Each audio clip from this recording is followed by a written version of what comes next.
Oi, sou Flávia Camanho e esse é o meu podcast Ponto de Virada.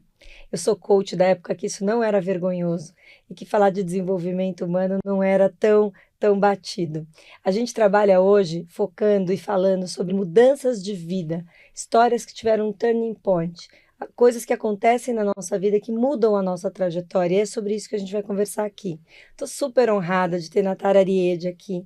Todo mundo conhece ela pelo nome, conhece ela como repórter. A gente vai contar uma outra parte dela, um turning point da vida dela e como é que essa história de repórter da Globo vai para uma história de carreira solo, de rede social, de mídia, de existir em outras plataformas e ser dona da sua trajetória. Dona da minha vida. Ai, Flávia, tô tão feliz, fiquei muito honrada com o convite. Tava comentando aqui com a Flávia que eu me conectei com você quando esse processo de transição de carreira começou, e ele começou bem antes da transição acontecer. Né? E aí eu comecei a te acompanhar, então quando chegou o convite, falei, nossa, agora, vamos lá, vou adorar essa conversa. Obrigada, viu? Muito bom. Eu queria sempre começo pela infância, porque eu gosto de saber isso, assim, quando você era pequena, você pensava assim, você se via assim, que você vai ser quando crescer? Você se via repórter? Eu me via comunicadora.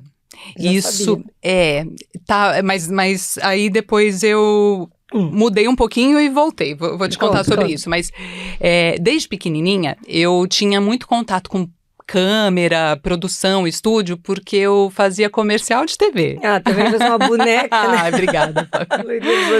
Eu nasci em Bauru, cresci em Bauru, no interior de São Paulo, e fiz vários comerciais, fiz vídeo institucional para a Câmara Municipal de Bauru, então já tinha essa vivência. E isso me despertou vontade de trabalhar com isso, mas eu tinha esse olhar na época para publicidade, sabe? Eu queria prestar vestibular, então eu, na adolescência, ali no ensino médio, eu falava que eu queria ser publicitária, mas todas as pessoas em volta de mim estavam com um olhar para medicina, estudando para o vestibular de medicina, e tudo isso em volta, assim, começou a me despertar uma coisa. E aí, quando chegou na hora de prestar vestibular, eu prestei para comunicação social e medicina, ao mesmo tempo. Tudo a ver, né? É muito bom isso.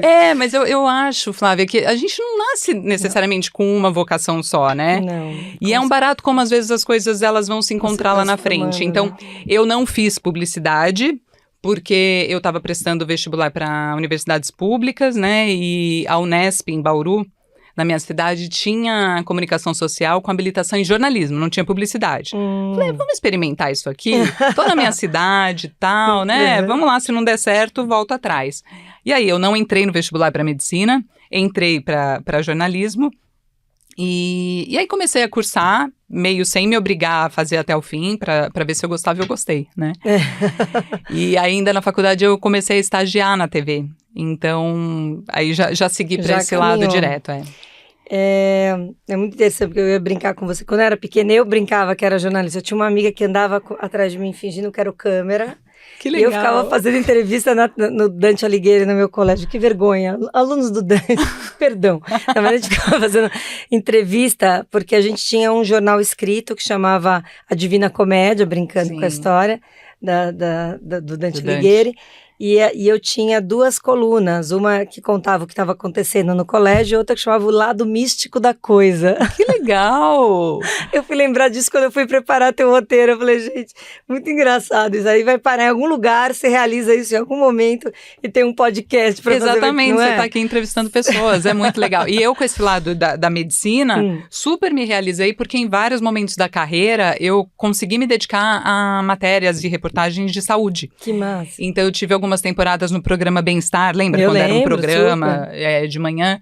E ali eu me realizava, né? Porque eu tava juntando as pontas ali, as duas paixões. Eu acho que uma das falas suas que você já abriu, que pra mim que faz mais sentido de dizer assim, a gente não... Essa história que a pessoa nasce com um propósito, ou ela tem que encontrar uma coisa, um grande propósito, eu acho que é aquelas coisas massificadas que foram ofertadas pra gente, você tem que achar seu propósito. O propósito vai se transformando, né?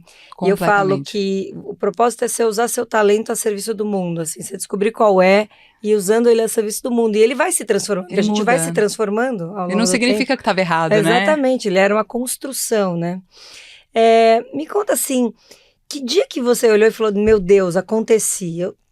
assim, qual é o grande primeiro momento, assim, de carreira que você constata, puxa, eu sou uma repórter da Globo, estou estabelecida, como é que foi isso?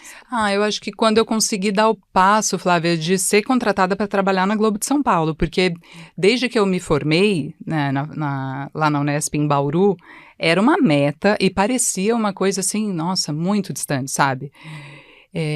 Mas não, eu vou chegar lá, mas eu sei que vai demorar muito. Não demorou tanto quanto eu imaginava. Eu tinha 24 anos quando eu fui contratada para trabalhar aqui em São Paulo. Uhum. E olhando para trás, eu tenho muito orgulho, porque eu vejo que aconteceu muito porque eu fiz acontecer, sabe? Eu sempre tive essa personalidade de não ficar muito esperando, alguém vai me enxergar, alguém vai vir aqui pegar pela mão. Sei. Desde muito cedo eu percebi que não é assim que funciona para a grande maioria das pessoas, né? Então, eu ralei muito lá no interior, porque é uma estrutura muito menor e você tem que entregar, você tem que preencher o tempo do jornal do mesmo jeito, né? Então, fazia de tudo, passei por todas as funções que você puder imaginar dentro da TV. Por exemplo, quando eu comecei na TV em Bauru, depois de ser estagiária, quando eu fui contratada, eu ficava no switcher, que é, né, para quem não conhece muito bem o bastidor, é a sala lá, que é a sala de comando, né? Dos comandos todos. Isso. E eu era a pessoa que fazia os caracteres. O nome das pessoas, quando aparece na entrevista, aquilo era colocado, agora mudou, mas era colocado em tempo real. Nossa. Ali na hora, e eu era essa pessoa. Então, é muito legal lembrar dessa fase, muito. Porque eu vi ali um bastidor, como que o que tá rolando ali enquanto um repórter tá falando ao vivo da rua. Te prepara, né? Como que é a comunicação com um apresentador de estúdio, e claro que eu me via, né, era o próximo passo que eu queria chegar, conquistar. E aí eu fiz de tudo que tinha para eu fazer ali. E aí aconteceu uma mudança, acho que eu nunca falei disso publicamente, mas quando eu me formei, a primeira vaga que apareceu para mim foi numa sucursal do escritório lá de Bauru, então era em Botucatu, depois eu fui trabalhar em Marília. Quando eu estava trabalhando em Marília, eu decidi que eu queria fazer outra faculdade. E aí prestei vestibular, entrei na Unesp de lá para Relações Internacionais. Olha. Que eu achei que poderia ser uma coisa... queria ser correspondente internacional e tal, achei que ia ampliar ali meu repertório. Fiz a matrícula, fui transferida de cidade. Nunca fui para a faculdade, virei aquela aluna fantasma, sabe? Sei. E aí acabei perdendo essa vaga. Fui transferida, teoricamente promovida, mas as coisas não aconteceram do jeito que eu estava imaginando. E eu fiquei sentindo, poxa, devia ter ficado, me arrependi um pouco dessa mudança, e isso virou um combustível para eu querer melhorar. E aí eu falei, quer saber? Eu vou lá em São Paulo, eu vou me apresentar, mandei um e-mail, então, sou repórter aqui no interior e tal, para então diretora, que era a Denise Sobrinho. Posso ir aí conversar, conhecer e tal? Claro, pode vir, mas com um horário. Peguei um dia de folga que eu tinha de hora extras lá, entrei no ônibus e vim. E a ideia era assim, eu ia trabalhar lá em Bauru de volta no dia seguinte. A minha ideia era falar, eu vou sair de férias daqui a X meses, eu posso trabalhar uma semana aqui, de graça, só para vocês me conhecerem e quem sabe um dia e tal. Só que nesse dia, Flávia, eles estavam um caos a redação, tinha um monte de gente doente. Eu sei que antes de eu falar qualquer coisa que eu tinha programado, eles me chamaram e falaram assim, então, a gente já viu você no vídeo, lá no interior e tal, muito legal que você tá aqui. Você pode trabalhar com a gente uma semana? Gente. Tipo, hoje, porque a gente tá com um monte de gente faltando e tal, nossa, não tem nem roupa pra isso, literalmente, eu não tinha roupa pra isso.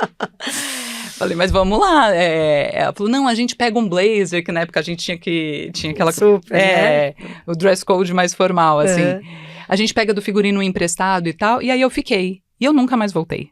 Nossa. Eu fiquei trabalhando uma semana aqui, me colocaram no hotel, minha mãe me mandou uma mala... com troca de roupa, e eu tenho até hoje guardado essa passagem de ônibus de volta, Flávia, porque... É muito bacana, muito simbólico, né?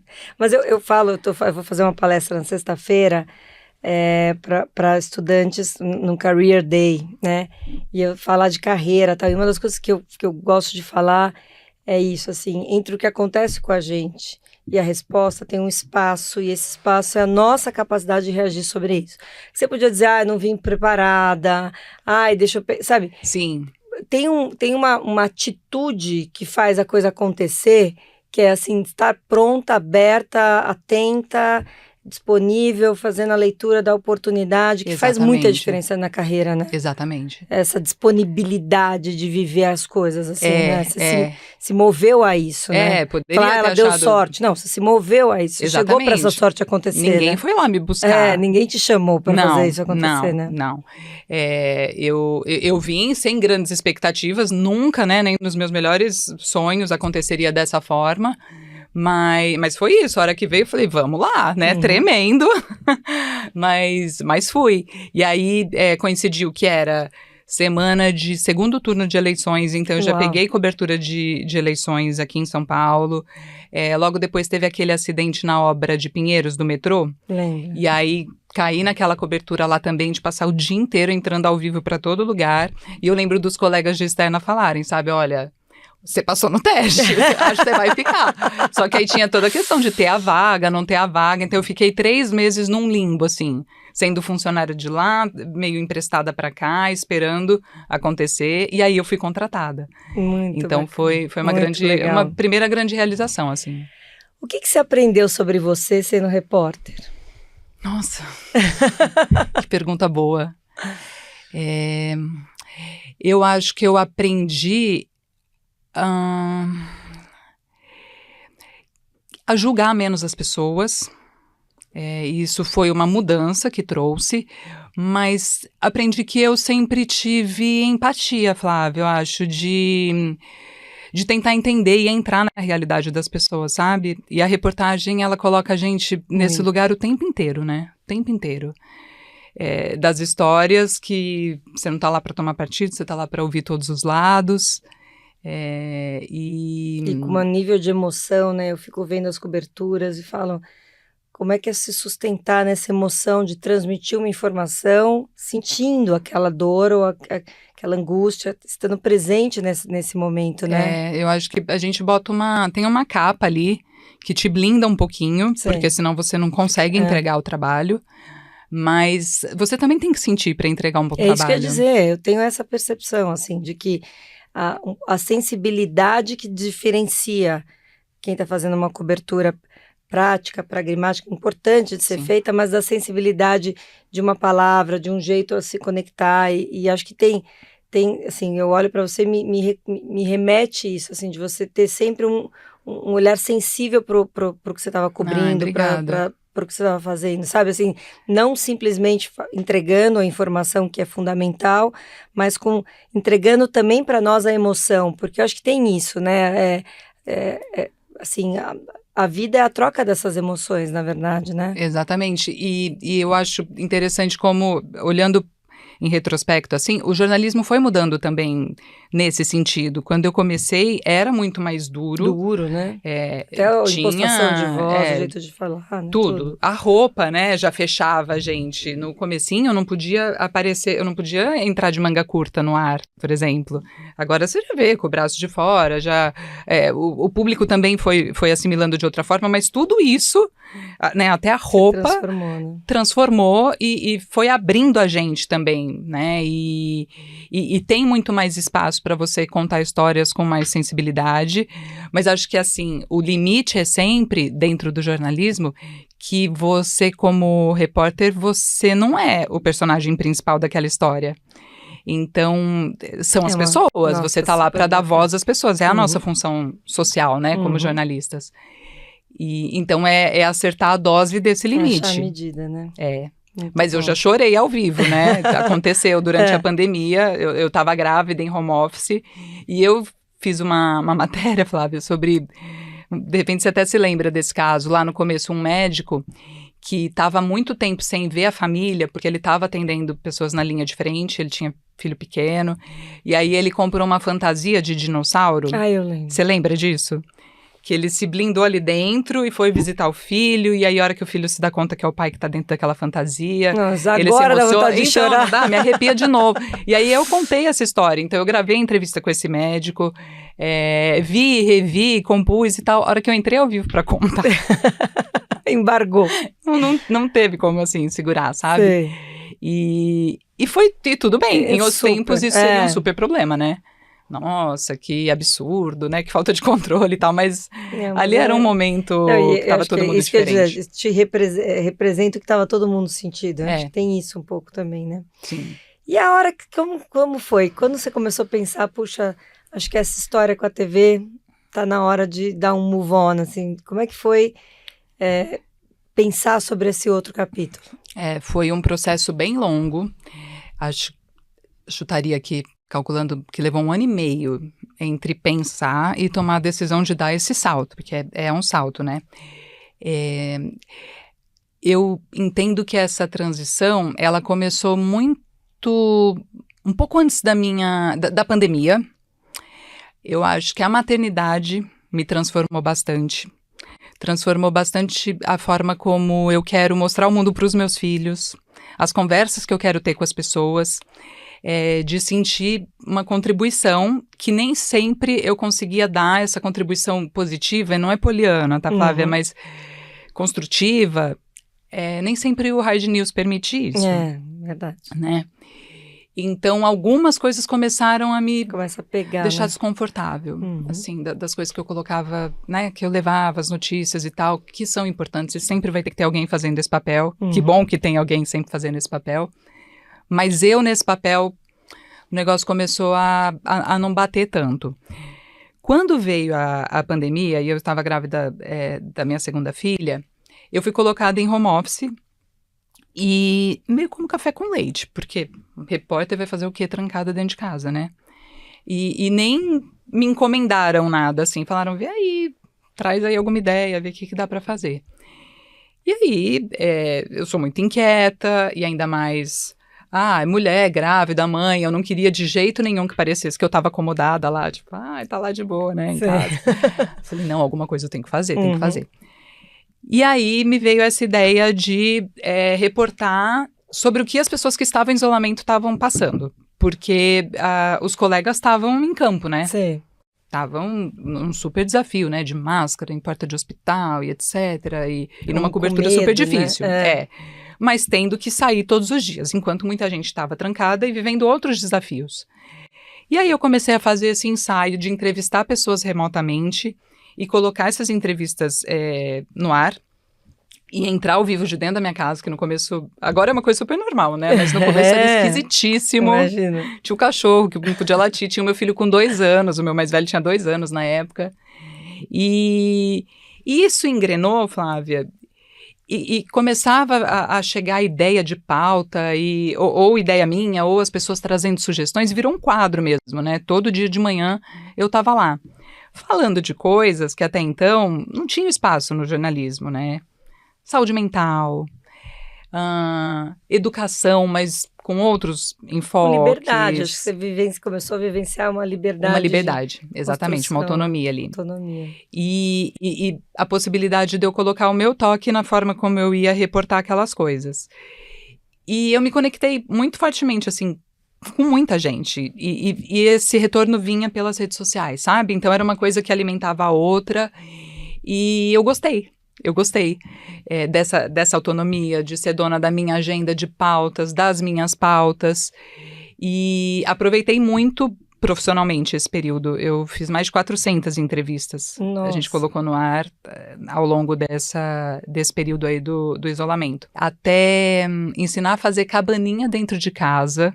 Eu ensinei e eu vi psicólogo para explicar por que as crianças gostam tanto de brincar de cabaninha, por que naquele momento ali fazia super sentido. Eu vou te falar que eu fiz a cabaninha pós-matéria que você fez. Sério? Eu lembro da matéria e eu lembro da cabaninha, porque e a explicação para você demais, entender Flávia. Por que aquilo, né? Você criar um outro universo e...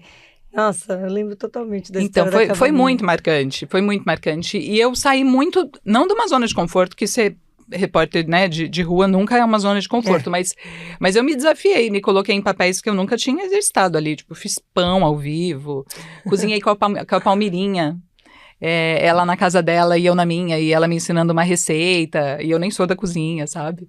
Mas muita gente foi pra cozinha durante a pandemia, né? É verdade. E tudo aquilo foi me transformando de um jeito, Flávio, que eu não me dei conta enquanto eu estava vivendo. Mas, passado isso, minha filha nasceu, fiquei na licença maternidade, voltei. Quando eu voltei pro que era antes. Uhum. E eu não era mais a mesma pessoa. Não cabe mais, né? Não cabia mais. Eu falava isso em casa, falava pro meu marido, a minha sensação é que, assim, eu tô funcional, tô lá, tô fazendo, tô entregando, mas a alma não tá no corpo, sabe? E como a vida sempre apronta assim com a gente, várias coisas que eu tinha desejado muito antes, profissionalmente, começaram a acontecer justo nessa fase. Sim. Então, quando eu tava assim com a cabeça feita de não, só esperando o momento certo de ir lá conversar e tal, porque é uma conversa que não tem volta, né? Depois que você começa. E aí começou a acontecer, por exemplo, eu sempre quis entrar na escala de apresentação. Comecei a entrar na escala de apresentação. Não oficialmente, não virei apresentadora titular do jornal, mas entrei ali naquele rodízio, sabe? Que é uma coisa super difícil de acontecer. Quando aconteceu, eu lembro assim de eu ter que... Ai, nossa, que legal, dar uma forçada. Sim, porque... Mas olha como é incrível, né? Ela fala, a vida acontece para nós, né? Ela vem para nós... É para você poder ter tudo o que você imaginava para poder tomar a decisão, entendeu? Exato. Porque falar, e se tivesse, não, entrou na escala, e se, não sei o que, não, viveu o que faltava para tomar uma decisão mais consciente. Exatamente, não é? Isso tudo deixou mais difícil a decisão, muito mais, né? Então foram vários, vou, não vou. Mas, ao mesmo tempo, me permitiu, assim, quando eu tomei a decisão, tá com o coração tranquilo de, não, eu experimentei tudo. Então, foi uma decisão, por uma sensação mesmo de ter esgotado um ciclo, de ter experimentado tudo e de não ter ali, né, naquela caixa, o que me fizesse o olho brilhar. Só que, Flávia, nessa carreira... Tem um complicador numa transição de carreira que, assim, não dá para você ir testando certas coisas enquanto você tá lá. Por quê? Não pode. Não pode. São contratos que não convergem. Exatamente. Né? Então, eu queria muito, falando em termos práticos, assim, trabalhar mais com as minhas redes sociais, trabalhar com eventos, trabalhar com treinamento dentro de empresas. Então, ter outras relações, né, com o mercado, com o mundo aqui fora, que o jornalismo não permite, porque você é blindado. E eu acho que tem que ser. Eu não questiono em momento nenhum isso, sabe? Mas passou a ser um problema para mim. Porque tudo que eu tinha vontade de experimentar e de fazer, eu ia esbarrar nesse limite. Eu não queria desrespeitar também, né? Então era assim, ou aqui ou aqui. Não dava para ser simultâneo. Não dava para ser uma coisa soft, sabe? Então foi assim. E aí, bom, acontece. Você toma essa decisão. Qual é o primeiro grande projeto que você faz na hora que você sai da TV? Eu saí com... Você já estava... Foi muito estudado, né? Tudo muito estudado, calculado, das coisas que eu queria tocar. E não era uma coisa de uma vez. Até hoje eu me questiono, e você, como especialista, né, e mentora disso, me dá a sua opinião, tá? Se eu fiz certo de sair tocando mais de uma frente. Porque eu saí tocando mais de uma frente, eu já vou contar quais são. Às vezes eu me pego assim, não, eu devia ter focado em uma coisa só para fazer direito, 100%, uma coisa só. Mas o meu pensamento foi, eu tinha muitas vontades reprimidas, muitos projetos reprimidos. Não, e eu super acho, você vai contar quais são, mas eu super falo assim, a gente cada vez mais, eu tô na minha terceira carreira da minha vida, eu tive uma carreira de executiva em grandes empresas, depois eu fui head de um family office por 10 anos, que tinha uma característica parecida com o jornalismo, que era como eu representava no meu papel profissional, a família Setúbal e Vilela, dos acionistas do Itaú, eu não podia ter ruído na minha imagem. Então, eu não podia ter não podia nem ter a rede social. Tinha rede social fechada, só tinha uma pequena, não tinha LinkedIn, não dava entrevista, não existia. E aí eu vou para um terceiro momento, que é empreender e trabalhar, e aí resolvo que eu quero trabalhar com o feminino, com mulheres, com potencializar as mulheres. E aí eu venho do hiato que eu não existia. Todo lugar que eu ia falar assim, prazer, mas de onde você estava, né? Tipo, faz 10 anos que ninguém nunca ouviu, só eu ouvi falar seu nome. E aí eu falo que você experimentar, e que todo mundo que me procura para transição de carreira, eu falo, é legal que você experimente algumas coisas para te dar um pouco de segurança também, de que você não está pondo tudo após... Às vezes é uma coisa muito óbvia, você quer fazer aquilo, eu Sim, depara. sim. Mas eu acho que o mais comum e cada vez mais recomendado é essa prototipar coisas possíveis, sabe? Legal, Então você ufa. fez, acertou. Estamos aí, procurando acertar. Então, em que frentes eu apostei e estou me dedicando agora, Flávia? Eu trabalho muito com treinamento de comunicação, seja mentorias individuais ou dentro de empresa. É uma ferramenta não só para quem vai dar entrevista para a imprensa, claro. né? A gente tá exposto todo dia. E se você tiver ferramenta para isso, você transforma todo lugar numa oportunidade, num palco, né? É verdade. Seja numa entrevista em podcast, na sua própria rede social, no seu LinkedIn, enfim. Então, eu trabalho muito com isso e trago a minha bagagem para aplicar nisso. Eu tenho um podcast também que eu já tinha dentro da Globo, com a Karina Godoy, que é uma outra jornalista que a gente criou junto esse projeto. Teve 2 temporadas lá dentro do G1, e depois que as 2, coincidentemente, saímos, né? A gente reempacotou, colocou outro nome, passou a ser em vídeo, porque até então era só áudio, e ele tá rolando aqui fora, que é o Você Não É Todo Mundo podcast. É muito legal esse nome, né? E é sobre parentalidade, sobre o desafio de sermos pais e mães nos dias de hoje, sem manual, sem ficar ditando regra, conversando e fazendo companhia para as pessoas. Então esse é um projeto. Minhas redes sociais, que até então eu usava timidamente, mas agora eu posso fazer projetos, né, e entregar muita coisa para essa comunidade que me acompanha. E tenho adorado trabalhar com isso. E eu tenho Kids Por Aí, que esse é um projeto que tem 5 anos. Quando eu falei que era para prototipar, eu realmente não tinha ideia de quantidade. Então. Mulheres são simultâneas, homens são sequenciados, né? O homem faz uma coisa, depois a outra, a mulher faz... Então, eu já entendi que você realmente resolveu abrir as asas e voar, não? Isso, a agenda é uma loucura, porque assim, essa semana, tal dia desse projeto, tal dia do outro, tal dia da outra reunião, sabe? Então conta do Kids Por Aí. O Kids Por Aí, ele nasceu na minha cabeça lá atrás para ser um aplicativo onde você entra e busca lugares para ir, coisas para fazer, de acordo com a idade, de acordo com filtros super específicos. Tipo o TripAdvisor desse universo. Estudando e conversando com um monte de gente, eu desencanei de que ele fosse um aplicativo, mas ele é um site, uma ferramenta que está... Demora muito mais tempo do que eu imaginava, mas ele está em fase de testes e ele vai sair. Enquanto a ferramenta por si só não sai, Flávia, o Kids, que eu tenho uma sócia nele também, que é a minha xará, a Natália Ribeiro, a gente tem conteúdo para Instagram, de curadoria mesmo, de lugares, hotéis, passeios, produtos, serviços, voltados para famílias com crianças. Tem grupo e o no WhatsApp. É Kids Por Aí? Kids.poraí. Tá. Detesto esse ponto, mas foi o que a gente conseguiu achar. É o que tínhamos para hoje, né? É o que tinha. Não, eu tô falando porque tem muita mãe que acompanha e é um super desafio, né? É um super desafio você fazer as escolhas. Onde você procura? O que você quer? Porque eu falo, o que você quer propiciar de repertório para o seu filho? Então não é simplesmente... senão você fica redundante, repetindo, né, a mesma experimentação. E tem um estudo super legal, chama Born to Give, que é um estudo feito para crianças de família muito rica, né, nascidas em grandes fortunas, porque eu acabo fazendo governança para famílias de grandes fortunas. Mas ele fala sobre... Paralelo a isso, fala que essa história de você ter, até os 7 anos, a possibilidade de ampliar a visão do seu filho do mundo, a hora que você faz isso. Então, você escolher e pensar e ter uma diversidade de experiências nessa primeira infância faz uma diferença absurda na educação da criança. E a gente se preocupa, inclusive, em trazer muito repertório, muito conteúdo, Flávia, que não necessariamente a vida é passear, não necessariamente é só frequentar lugar que seja kids-friendly, sabe? É trazer muito legal. Experiência de viagem, por exemplo, zero... pensada para criança, mas você está expondo, né, a outra experiência, outra comida, outra cultura, outra língua.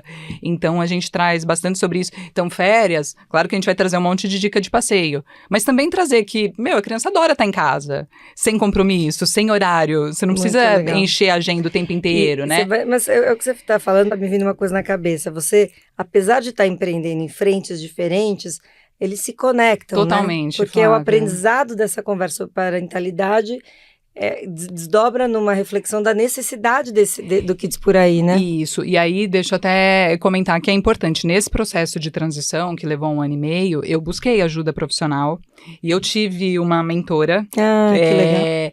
que me ajudou a organizar, assim, mentalmente, me ajudou primeiro a enxergar todo o meu potencial, porque em vários momentos eu Bateu uma impostora. Bateu, opa. Imagina, nunca acontece. Eu vindo pra cá, estava impostora, porque eu falei pra ela, eu vou entrevistar uma repórter, gente. E é uma repórter que eu tenho, assim, memória afetiva. Ai, falei, como é que eu vou entrevistar essa mulher, gente? Vou virar o microfone pro lado dela e falar, vai você. Para, que isso. Mas essa brincando, mas a história de que bate a impostora, né? Da gente ter essa autoconfiança de saber que a gente é capaz, né? Exatamente. Até hoje, aí você fez uma tem vários. Hoje eu vou estar num palco, que é outra coisa que eu tenho feito também, evento, né? Levar esse repertório, né, de apresentação e de coisas para eventos de empresas, de marcas e tal, e eu adoro fazer. Mas eu fico ansiosa, porque me bota aqui na câmera, tá tudo certo, tá tudo dominado. Agora me bota com uma plateia, dá uma tremida, sabe? Mas é legal, é legal. Uhum. E do Kids, eu queria só comentar, como às vezes também a gente imagina um caminho e outras coisas se apresentam. A gente tinha no plano dele de negócios, Flávia, a ideia de que ele lá no futuro fosse uma consultoria para negócios que querem receber famílias com crianças. Porque a gente criou uma comunidade muito forte, tem um grupo no WhatsApp que se eu sair, ninguém vai nem perceber, porque as pessoas conversam entre si, o tempo inteiro, trazendo sugestão, pedindo, tal, trocando, é muito legal. E aí, a gente enxergava, isso aqui traz muito conhecimento, e a gente pode organizar esse conhecimento, as informações sobre o que as pessoas buscam, o que elas não gostam, as experiências ruins, e levar para os negócios melhorarem, né? E essa frente de consultoria que eu imaginava lá para o futuro, começou a rolar. Por demanda mesmo. Imagina. Porque chega cliente que fala, então queria fazer um conteúdo para o Kids por aí, vamos fazer um vídeo para a rede social de vocês? É que tem um ponto aqui que eu não estou muito seguro, que eu estou testando um cardápio, um não sei o quê. Não, é isso que eu ia falar, vocês têm um repertório enorme, né? E as pessoas ali, né? Então a gente conhece essa comunidade, a gente tem cadastro das pessoas e tudo, então a gente começou, tem a frente do Kids por aí, que chama Kids por aí Avalia, que a gente faz consultoria para responder a pergunta e ajudar os negócios a melhorarem. Porque às vezes ninguém faz um negócio para receber mal, né, Flávia? Claro, não é a intenção é sempre melhor.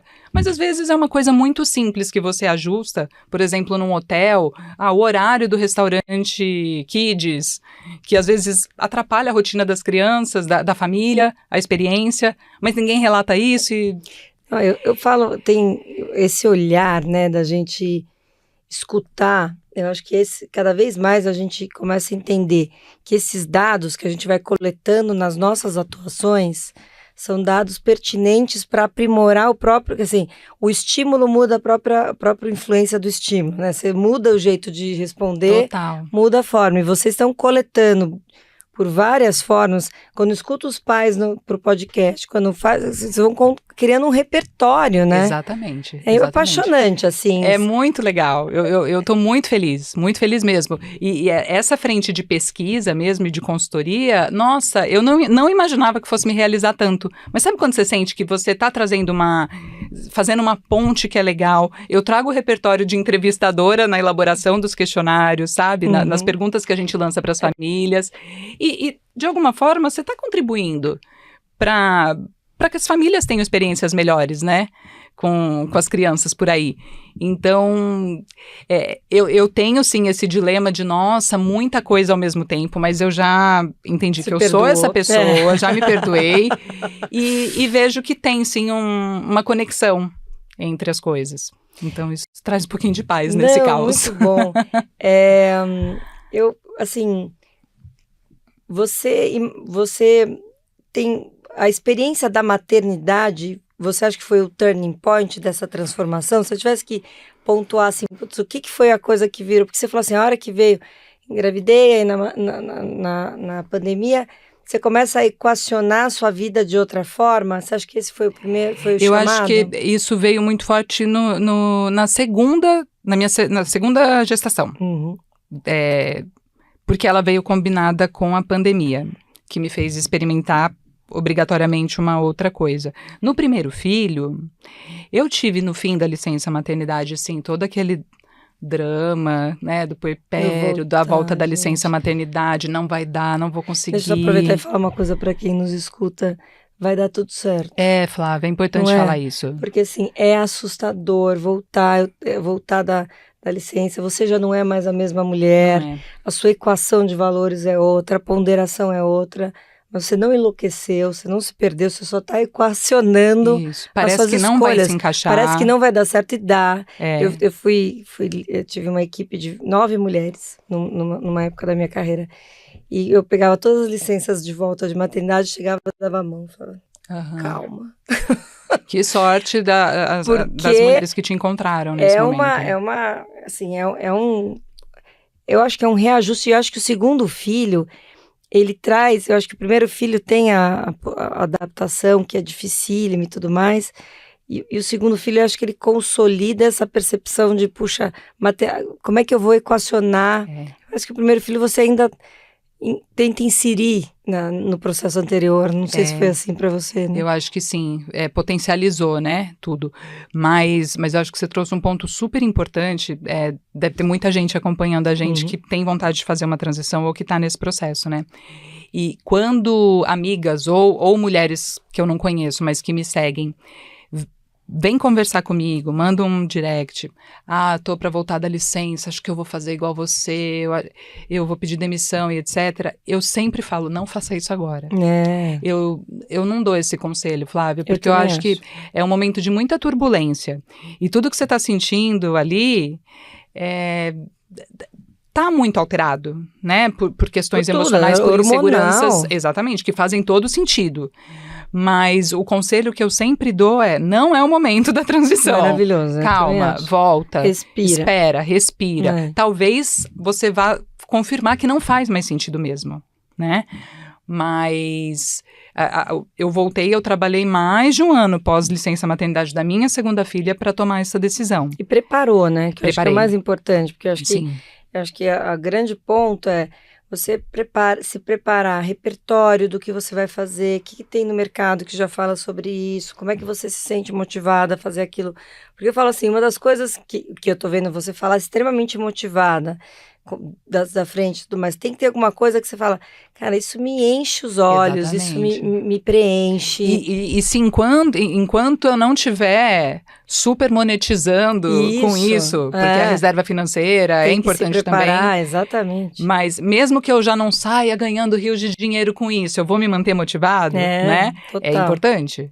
É importante mesmo. Eu quando eu saí da Itaúsa, eu era head do Family Office, da ESA, não Itaúsa, mas que era da ESA que controlava Itaúsa, uma estruturona lá, mas eu estava na cadeira dos acionistas, do controle da governança, e eu tinha uma remuneração muito sólida, com bônus, eu brinco, tinha frutas picadas de tarde na minha mesa, e de repente eu vou empreender, e eu falava assim, se eu não acreditar muito no que eu estou fazendo, a angústia de não ter essa rentabilidade e de não ficar de pé é enorme. Então tem que fazer muito sentido. Por isso que tem que ser ponderado, não sair de sopetão. Não. Eu falo assim, tem muita gente, vou emendar de fazer um sabático depois da licença maternidade. Eu acho assim, você perde um pouco o prumo das coisas, né?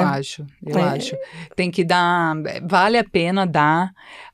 Se dá a chance de voltar, se reorganizar por dentro e sentir. Porque em muitos casos as coisas se acomodam. Claro que tem, né, os casos, né, Flávia, que, poxa, o que eu ganho não mal vale paga a rede de apoio que eu tenho que criar para poder trabalhar. Exato. E nem estou motivada, e nem amo mais isso, né? Então, tudo bem, né? Mas em outros casos isso vai se rearranjar e você vai voltar a sentir prazer. Eu escrevi um texto para a revista Crescer quando eu estava... Era a última noite que eu estava amamentando o Vicente antes de voltar da licença maternidade dele. Então chorei, estava toda emocionada. E eu escrevi esse texto no quarto, lá no escuro. E eu coloquei uma frase lá assim... Quero voltar para esse mundão que eu já conheço, para ver se eu ainda o reconheço, agora que eu vejo o mundo com olhos de mãe. Ai, que lindo! Eu gosto muito dessa frase. É muito bom. Porque É você se propor mesmo se reconhecer ou não ali, né?